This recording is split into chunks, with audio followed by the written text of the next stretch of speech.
Yo! What is up again sa inyo mga parts? For today's vlog ay namasyal kami sa pailaw ng Taal at nag-road trip din kami mga parts. Kaya ano pa ang hinihintay nyo? Samahan nyo na kami. Let's go! At yan nga mga parts, umalis na kami ng bahay. Bale yung sasakyan nga ni Bayaw ang ginamit namin kasi pag si Pancho ang gamit namin medyo masisikipan kami. Bale dumaan muna kami dito mga parts sa gas station ng pagmamayari ng boss ni Bayaw para magpahangin ang gulong niya. At pagkatapos nga nun mga parts ay nagpatuloy na kami sa pagbiyahe.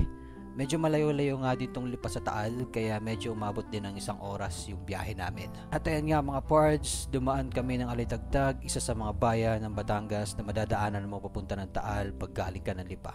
At yan nga mga parts yung kakaibang branch ng Jollibee dito sa Batangas. Kakaiba ang pagkakayari niya compared sa ibang Jollibee branch. Napakadaming ang pailaw dito sa tinaanan namin. Bawat poste ay may nakalagay na pailaw mga parts. Pagkatapos ng mga parts, nakarating na kami sa boundary ng Taal. At ilang saglit pa ay nakarating na din kami sa pailaw ng Taal. Napansin ko nga na parang mga luma ang bahay dito sa Taal. Sabi nga ng ate ko para din daw itong Ilocos na sadyang luma ang mga bahay. At ayan, nagpark na kami ng sakyan mga parts. Naglakad na nga kami papunta doon sa pailaw malapit sa church ng Taal. Tignan nyo itong Alpha Mart dito mga parts. Lumang structure yung design niya. Tsaka itong bangko, luma din ang disenyo. At yan nga mga parts, bago ka makarating sa pailaw ay dadaan ka sa hilera ng street foods. At pagpasok mo nga sa pailaw mga parts ay bubungad sa iyo itong napakagandang ilaw na nakasabit sa taas mga parts.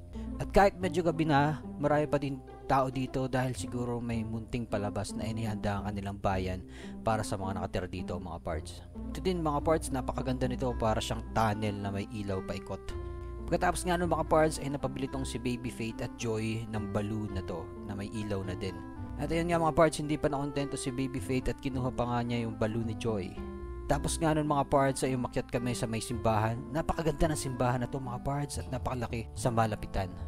Ngayon nga lang ako nakakita ng ganyan simbahan mga parts. At syempre, since andito na kami, take picture muna.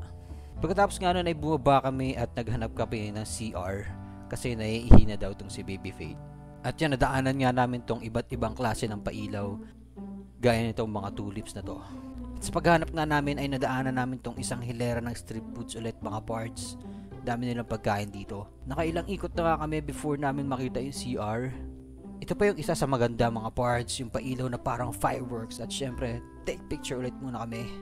Ayan nga mga parts, nagpa-picture na di si Joy. At bigla ko nga napansin tong tutubay sa Christmas tree mga parts.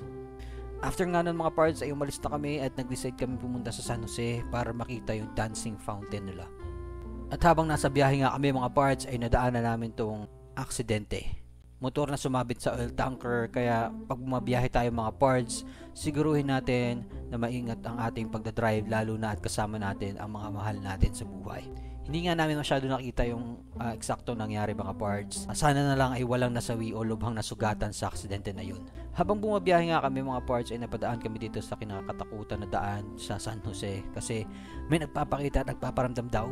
Pansin ko nga na medyo madilim pero wala naman kami nakita o naramdaman mga parts. At pagdating nga namin dito sa parang plaza ng San Jose ay wala na yung Downsin Fountain. Yun pala ay hindi na namin ito nabutan at sarado na, kaya nag-decide na lang kami mag-road trip saglit. Bale gusto nga ni Bayaw ng milk tea, kaya lang tong napuntahan namin ay nag-iisang bukas na lang na bilihan ng milk tea. Ay hindi na nagsaserve ng orders kasi pasara na din daw sila, kaya umuwi na lang kami. At yun nga mga parts, hanggang dito na lang. Huwag muna kayong aalis at may hinanda akong short song cover para sa inyo. Salamat sa panonood mga parts. See you in my next vlog. This is Pain, signing out.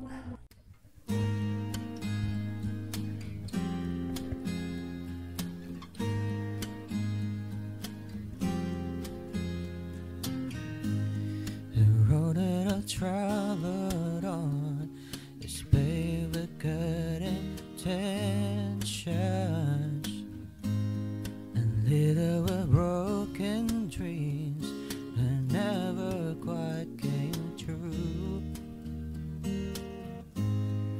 When all our hopes were dying, her love kept me trying. She does the best to hide the pain that she's been through.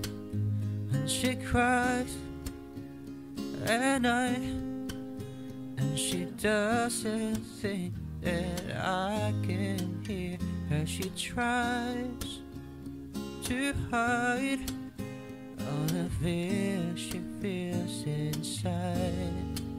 So I pray this time I could be the man that she deserves, 'cause I died a little each time when she cries.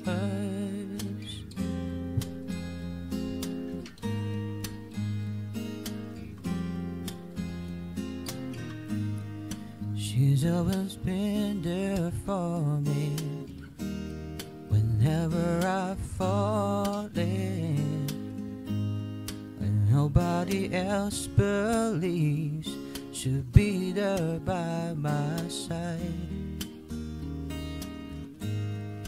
I don't know how she takes it, and just once I like to make it.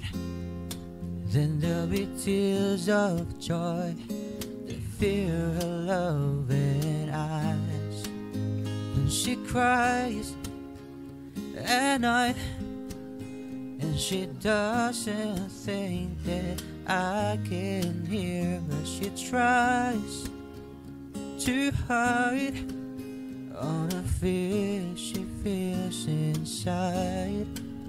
So I pray this time I can be the man that she deserves, 'cause I die a little each time when she cries.